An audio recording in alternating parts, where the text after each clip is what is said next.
Hi, Grace Church. Hope you're doing well. Welcome to today's Light in the Darkness edition.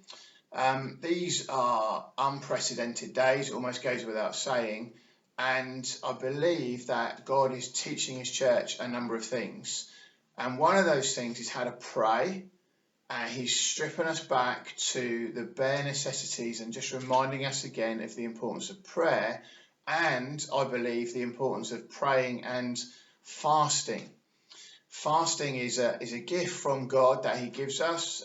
We see it right the way through the Bible. We see Moses, we see Esther, we see Daniel, we see Jesus Himself fasting.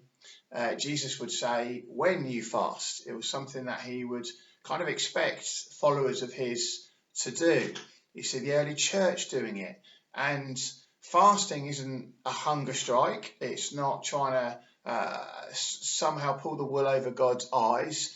It's putting time aside to seriously get before God, to go without, to say, God, you are sufficient. We need you to break through.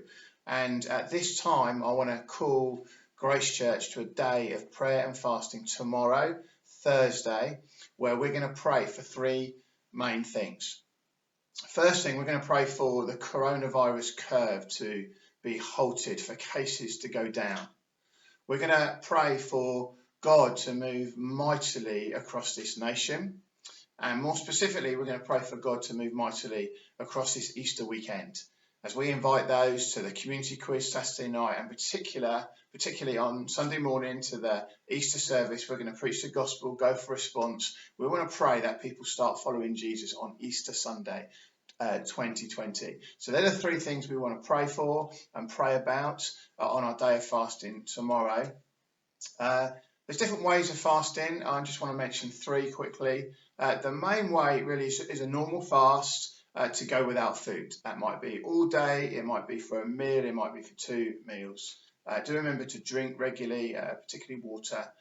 The second way you could fast is a Daniel fast. You read in the Old Testament, Daniel went without rich food, so you might want to do something, give up certain foods for the day. Or you could even do an activity fast, which you might fast from TV or Facebook or whatever it happens to be.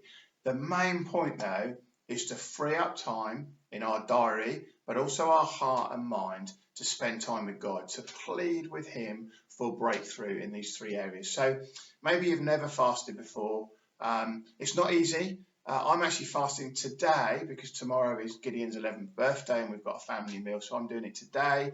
It's about midday. I'm hungry, to be honest, but it's good for me. It's good for me to get serious before God and to plead with Him and to ask Him for breakthrough. So I want us as a church to fast, to pray tomorrow. I want to encourage you to take part in that in any which way you feel you've got faithful. So let's do that together. Let's do it as a church, and let's believe God for great things over this Easter weekend in particular.